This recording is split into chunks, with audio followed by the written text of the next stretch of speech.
Chers paroissiens, bonjour à chacun de vous. Combien était-il? Combien était-il? 500, 1000, 5000 pour accueillir Jésus à l'entrée de Jérusalem et pour réclamer sa mort. Étaient-ils plus nombreux? Par deux fois, nous allons entendre cette foule crier, vociférer. La première fois, pour accueillir à l'entrée de Jérusalem le Christ sur son âne.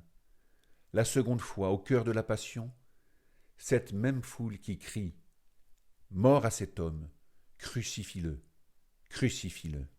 Quel paradoxe! Cette foule passe de l'acclamation au rejet. Le Christ ne laisse pas indifférent.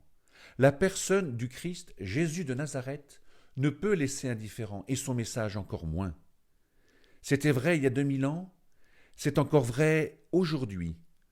Jésus dérange, il est trop exigeant, il choque, bref, il n'est pas de son temps. Ce paradoxe, nous sommes invités à le vivre de manière particulière cette année. Nous allons entrer dans la grande Semaine Sainte. La Semaine Sainte 2020 sera particulière, différente, déroutante. Il nous faudra inventer, innover. Alors, tout d'abord, on ne se met pas la pression. Chacun fait ce qu'il peut faire, ce qui est possible, avec ce qui l'entoure, en utilisant soit le document que vous avez reçu du diocèse, que vous pouvez retrouver sur le site internet du diocèse de Versailles, soit tout simplement en prenant son missel. La mort du Christ, de Dieu fait homme et sa résurrection est bien ce que nous allons célébrer ensemble toute cette semaine. C'est le mystère du don de la vie, du don de la vie éternelle. Dieu veut que nous vivions, il veut notre bonheur. Alors, entrons dans cette grande semaine en nous laissant porter, mais surtout en s'abandonnant à la volonté de Dieu. Car, comme nous le prions chaque soir, que m'arrivera-t-il aujourd'hui, ô mon Dieu? Je l'ignore.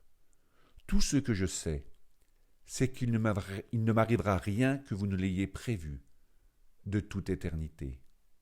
Entrons dans cette exigeante semaine sainte en restant profondément en communion les uns avec les autres. La croix en bois, instrument de torture avec dessus un homme qui souffre, un homme qui se donne. Elle est un bois mort, elle est signe de contradiction, c'est la croix du Christ.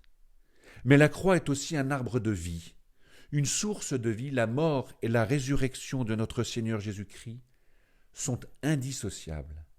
Sur la croix, le Christ donne sa vie pour nous, pour chacun de nous. Sur la croix, le Christ nous invite à le suivre. C'est au cœur de ce mystère que se noue la relation de chaque homme avec le Christ. Bonne Semaine Sainte.